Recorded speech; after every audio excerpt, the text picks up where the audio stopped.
India ਦੇ ਵਿੱਚ ਵੀ ਅਗਰ ਤੁਸੀਂ ਅੱਛੇ ਇੰਸਟੀਚਿਊਟ ਦੇ ਵਿੱਚ, ਪ੍ਰਾਈਵੇਟ ਇੰਸਟੀਚਿਊਟ ਦੇ ਵਿੱਚ ਅਗਰ ਸਟੱਡੀ ਕਰਨੀ ਹੈ, ਉਹਦੀ ਵੀ ਫੀਸਿਸ ਕਾਫੀ ਅੱਛੀ ਖਾਸੀ ਹੈਗੀ। ਅਗਰ ਅਸੀਂ ਗੱਲ ਕਰਦੇ ਹਾਂ ਕਿ ਕੈਨੇਡਾ ਦੇ ਵਿੱਚ ਸਾਨੂੰ 25-30 ਲੱਖ ਖਰਚਣਾ ਪਏਗਾ, ਤਾਂ ਇਨੀਸ਼ੀਅਲੀ ਇੰਡੀਆ ਦੇ ਵਿੱਚ ਵੀ ਤੁਹਾਨੂੰ ਪੇਮੈਂਟ ਕਰਨੀ ਪੈਂਦੀ ਕਿਤੇ ਵੀ ਅਗਰ ਤੁਸੀਂ ਐਡਮਿਸ਼ਨ ਲੈਣੀ ਹੈ। ਸੋ ਟਾਈਮ ਦਾ ਬੜਾ ਜਿਹੜਾ ਹੈਗਾ ਮਹੱਤਵਪੂਰਨ ਰੋਲ ਸੀਗਾ ਇਹਦੇ ਵਿੱਚ।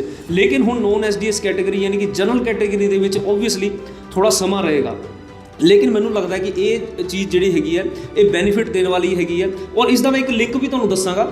ਇਹ ਚੀਜ਼ ਬੈਨੀਫਿਟ ਦੇਗੀ ਉਹਨਾਂ ਸਟੂਡੈਂਟਸ ਜਿਨ੍ਹਾਂ ਦੀ ਐਲੀਜੀਬਿਲਟੀ ਨਹੀਂ ਬਣਦੀ ਸੀਗੀ ਪਿਛਲੇ ਸਮੇਂ ਦੇ ਵਿੱਚ। ਜੇ ਤੁਸੀਂ, ਮੈਂ ਬਾਰ-ਬਾਰ ਇਸ ਚੀਜ਼ ਦਾ ਹਵਾਲਾ ਦਿੰਦਾ ਸੀ ਖੈਰ, ਔਰ ਹੁਣ ਵੀ ਤੁਹਾਨੂੰ ਇੱਕ ਵਾਰ ਰਿਮਾਈਂਡ ਕਰਾਦਾ ਕਿ ਐਸੇ ਬਹੁਤ ਸਾਰੇ ਸਟੂਡੈਂਟਸ ਦੇ ਜਿਹੜੇ ਕਿ 18 ਤੋਂ ਲੈ ਕੇ 24-25 ਸਾਲ ਤੱਕ ਦੇ ਸੀਗੇ, ਉਹਨਾਂ ਨੂੰ ਵਿਜ਼ਿਟਰ ਵੀਜ਼ਾ ਮਿਲਿਆ। ਤੁਸੀਂ ਕਿਤੇ ਨਾ ਕਿਤੇ ਇੰਟੈਂਸ਼ਨ ਕੈਨੇਡੀਅਨ ਗਵਰਨਮੈਂਟ ਦੀ ਦੇਖ ਸਕਦੇ ਹੋ ਕਿ ਉਹਨਾਂ ਨੂੰ ਯੂਥ ਚਾਹੀਦੀ ਹੈ, ਲੇਕਿਨ ਕਿਸ ਫਾਰਮ ਦੇ ਵਿੱਚ ਚਾਹੀਦੀ ਹੈ? ਉਹਨਾਂ ਨੂੰ ਉਸ ਫਾਰਮ ਦੇ ਵਿੱਚ ਚਾਹੀਦੀ ਹੈ ਜਿਹਦੇ ਉੱਤੇ ਜਿਹੜਾ ਕਿ ਕੜੀ ਮਿਹਨਤ ਕਰਨ ਨੂੰ ਤਿਆਰ ਬੈਠਾ, ਕਿਉਂਕਿ ਵਿਜ਼ਿਟਰ ਵੀਜ਼ਾ ਤੇ ਜਿਹੜਾ ਜਾਂਦਾ ਹੈਗਾ ਉਹ ਕੜੀ ਮਿਹਨਤ ਲਈ ਹਮੇਸ਼ਾ ਪ੍ਰੀਪੇਅਰਡ ਹੈਗਾ।